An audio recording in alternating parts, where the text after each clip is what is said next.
안녕하세요. 김준환입니다. 오늘은 새로운 주제로 여러분들을 모시게 되었습니다.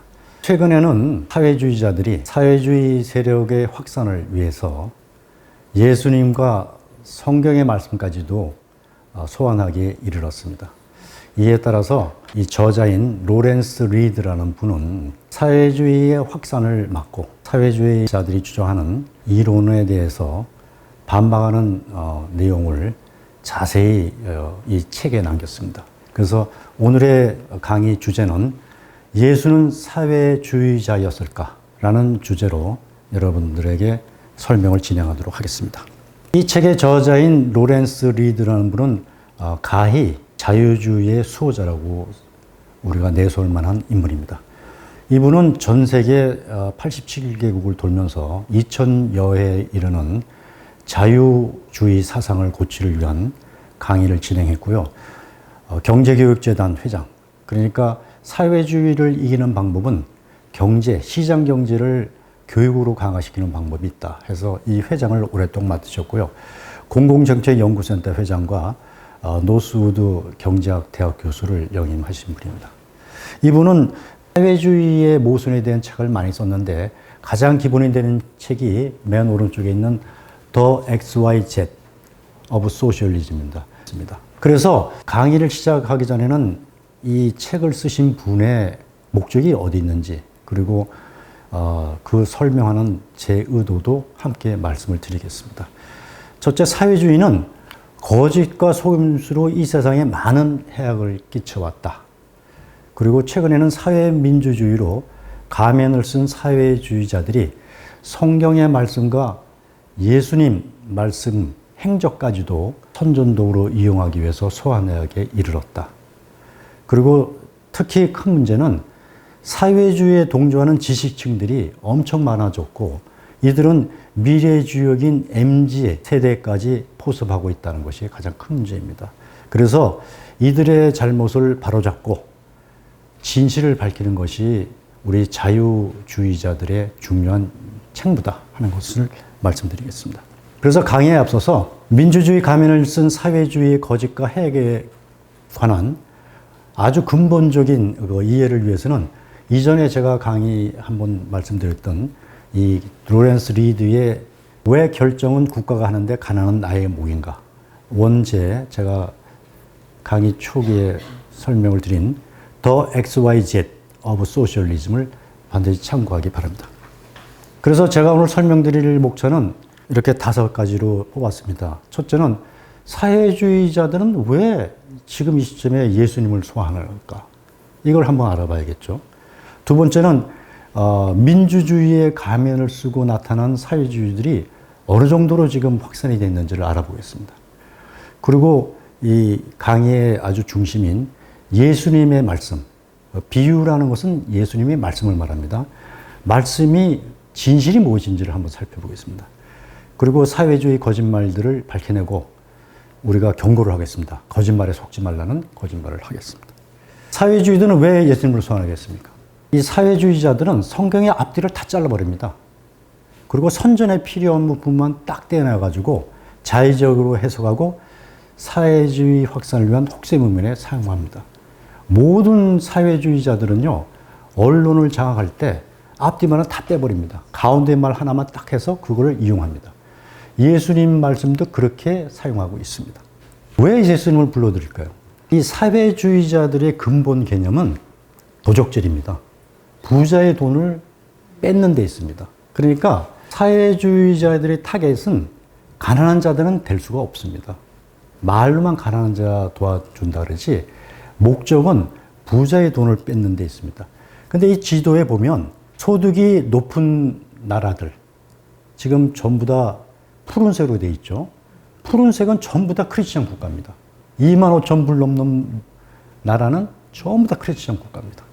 여기 예외는 딱 여기 세 군데입니다. 사우디아라비아하고 여기 두바이, 아랍에미리트, 그 다음에 동쪽에서는 한국과 일본. 이 네 나라만 예외 국가고 전 국가가 부자들이 있는 나라는 크리스천 국가입니다.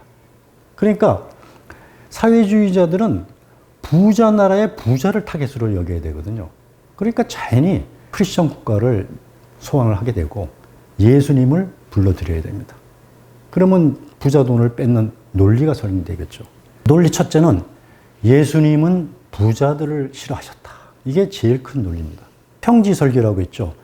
배너 영화를 보면 예수님이 딱 산에서 내려와가지고 평지에 설교를 하러 모이는데 수천 명이 모입니다. 거기서 하신 말씀 첫 번째가 누가복음 6장에 있는 너희 가난한 자는 복이 있나니 하나님의 나라가 너희 것이다. 얼마나 듣기 좋은 말입니까? 그죠? 낙타가 바늘귀로 들어가는 것이 부자가 하나님의 나라에 들어가는 것보다 쉬우리라. 마태복음 19장에 나옵니다. 사회주의자들은 이 말을 딱 인용을 했습니다. 누구라도 소유를 갖지 못하도록 하는 재분배 정책이 여기서 나왔다. 예수님 말씀하셨다. 부자의 전부를 빼앗는 것은 전혀 죄악이 아니다. 그죠? 가난한 자를 위해 쓰는 거니까. 예수님은 누진 소득세의 최초 옹호자다. 이게 논리를 만들었습니다. 그래서 선택을 강요합니다. 그리스도의 어려운 길을 가든가, 이건 사회주의죠. 아니면 저주받은 길을 택하든가. 그러니까 모든 사람들은 여기에 속아 넘어가죠. 또 하나는 이제 포도원의 비유라는 예수님 말씀이 있습니다. 포도원 주인이 포도밭에 포도를 따야 되는데 아침 6시에 노동시장에 나갑니다. 그래서 내가 1데나리온을 줄 테니까 일할 사람이 누구냐? 그러니까 손 들었습니다. 그럼 계약을 맺고 불러왔습니다. 아침 9시에 또 나가서 3명이 더 필요한데 올 사람이 있느냐? 급료는 1데나리온이다. 불러드렸습니다. 그리고 3시쯤에 또 데리러 가죠. 그때는 6시에 온 사람이 불평을 제기합니다. 아니 나는 아침 6시부터 왔는데 왜 나는 1데나리온이고 저 사람은 3시에 왔는데 1데나리온을 주느냐 하고 항의를 하니까 주인이 뭐라 그랬냐면 아니 내가 나쁜 짓을 하고 하지 않고 내가 내 돈을 내가 마음대로 주는데 그것이 무슨 잘못이냐. 그게 이제 첫 번째고요. 두 번째는 아니 3시에 온 사람도 다 응당 열심히 일을 했기 때문에 내가 준 것인데 계약대로 하면 되는 거지 너는 왜 불평을 하느냐 하고 얘기를 했습니다. 그랬더니 먼저 일꾼이 불만을 제기했는데 나는 더 많이 일하고 잉여 가치는 착취당했다. 두 번째는 불평등한 소득 분배다. 그 다음에 당당한 노동의 대가를 요구하는 것이 무엇이 잘못이냐. 그러니까 주인은 악덕 지주다. 이렇게 몰고 가는 겁니다. 그래서 이 얘기를 사회주의자들은 우리 노동계급의 행동주의를 보여준 것이다. 불만을 행동으로 보여줘야 된다. 그래서 우상으로 여기는 얘기입니다. 또 한 가지는 부자와 거지 나사로의 이야기가 있습니다. 누가복음에 나오는 건데요. 여기 부자가 엄청 먹고 배가 불러가지고 통통합니다. 근데 여기 이제 가난한 자 나사로는 빵 한 조각이라도 좀 주시면 좋겠습니다. 하고 이제 얻어먹고 있어요. 근데 죽었습니다. 둘이서 이제 둘 다 죽었어요. 둘 다 죽었더니 어떻게 됐냐. 거지 나사로는 천사가 와서 아브라함 팔에 안겼습니다. 그 당시에는 유대인들의 조상은 아브라함입니다. 중동의 모든 그 이슬람교나 유대교의 조상은 아브라함이죠. 아브라함이 이제 이삭을 낳고 뭐 쭉 나오니까요. 그러니까 아브라함이 우리나라로 치면 단군이죠. 단군 할아버지 팔에 딱 안겨서 아주 행복하게 다시 어린애처럼 순진하게 태어나고 있는데 여기 부자는 어떻게 됐습니까? 악마가 잡아다가 불구덩이에 집어넣습니다. 부자는 지옥에서 항의를 합니다. 하나님이시여, 나는 특별히 잘못한 것도 없는데 저 거지 새끼는 왜 저렇게 저기 이뻐하고 나는 이렇게 합니까? 그래 당연히 이제 이게 불만 세력이죠. 그러니까 사회주의자들은 보라, 배 뚱뚱거리고 잘 먹은 부자들은 당연히 지옥 가는 거고 편안하게 착한 나사로는 그 빵 부서리 얻어먹고 결국은 천당으로 가지 않았냐. 이렇게 이제 얘기를 하는 겁니다. 그 다음에 이제 또 주장하는 거는 초대교회는 나눔, 공동생산, 소위 공산주의의 공동체다 하고 얘기를 합니다. 이제 오병이어의 기적을 이제 다 아시겠죠. 예수님이 설교를 하다가 5천 명의 대중이 왔는데 빵 5개와 고기 2마리를 가지고 5천 명을 다 먹입니다. 기적을 일으켜서. 그래서 이것을 이제 우리 카톨릭에서는 성체 성사의 기원으로 옵니다. 그래서 모든 성당은 이제 자기 죄를 고백하고 나면 신부가 하나님의 이제 밥을 주는데 이제 요만한 과자 부스러기 하나를 입에 넣어줍니다. 그게 이제 이때 나오는 거죠. 하나님이 다 논아주는 음식이다. 그러니까 저건 이제 굉장한 기적인 거죠. 눈 깜빡할 새에 수천 개의 빵과 수천 개의 고기가 생겨버린 거죠. 그런데 이거를 해방신학으로 이제 사회주의자들은 해석을 합니다. 저 많은 식량을 기적을 일으켰다기보다는 서로가 식량을 기부하고 함께 나눠 먹은 거다. 그러니까 다 숨어 있던 음식을 다 내놓고선 서로가 나눠 먹은 거다. 그래서 나눔, 공동체의 시작이다. 그래서 신천지 같은 사이비 종교가 이것을 채택을 했죠. 그러니까 우리가 잘 알아야 되는 게 신천지 같은 사이비 종교는 사회주의입니다. 두 번째는 이제 바나바의 초대교회입니다. 이 사람은 요셉, 베드로의 제자죠. 베드로의 수석 제자인데 성 요셉이라고 바나바가 지금은 사이프러스인 구르브섬의 굉장한 부자였습니다. 근데 이제 예수님이 돌아가시고 바울이 이제 사이프러스의 피신에서 포교 활동을 합니다.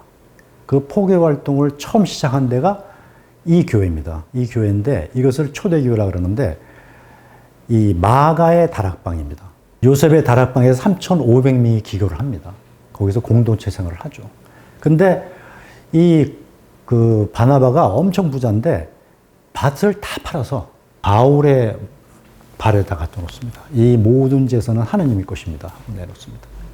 그랬더니 모든 사람들이 한마음 한마디 되어 모든 물건을 서로 통용하고 모든 재물을 다 하나님 거니까 우리가 같이 나눠준다 하고 지냈다 이 얘기입니다. 그러니까 이 초대교회는 공산주의였다. 예수님은 그러니까 공산주의 정신을 가지고 있다 이렇게 주장하는 거죠. 그래서 초대교회를 이제 이론적으로 무장시키려고 엄청나게 사회주의자들은 노력을 했습니다. 그래서 해방신학을 만들었죠. 1968년부터 해방신학을 만들어서 정신무장을 시킵니다.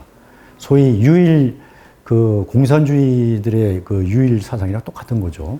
그래서 카톨릭의 2차 바티칸 공의회 1968년 이후 진보적 신앙활동을 하는데 주기도문을 이렇게 고칩니다. 오늘 우리에게 필요한 양식을 주시고 이거는 노동으로서 양식을 먹으면 하나님의 뜻이다. 하나님께서는 고픈 배를 채우기 위해서 노동을 하는 땅의 일에 가장 큰 관심을 갖고 계신다. 그러니까 하나님의 가장 큰 관심은 노동에 있다는 거죠. 그러니까 모든 것은 노동에서 시작되게 만드는 거죠. 그 다음에 하나님은 민중의 편에 서시는 분이다. 혁명 일으키라는 얘기입니다. 하나님은 군사 독재 정권, 이에 결탁하는 다국적 기업, 대지주들에게 억압과 착취를 받는 약자들의 편이다. 그러면서 뭐까지 소환하냐면 출애굽은 모세가 출애굽을 한 것은 외세의 지배에 대한 하나님의 무한한 관심을 보여주는 것이다. 그러니까 항의를 해야 된다는 거죠. 그래서 이 항의를 하기 위해서는 동정심에 의존을 해야 되는데 요거를 한번 틀어볼까요? 이 사회주의자들이 얼마나 노력을 많이 했는지 이걸 들어보십시오. 이게 사회주의자들이 만든 굉장한 영화입니다. 억압받는 민족들, 저항하는 영화 보셨습니까, 이거?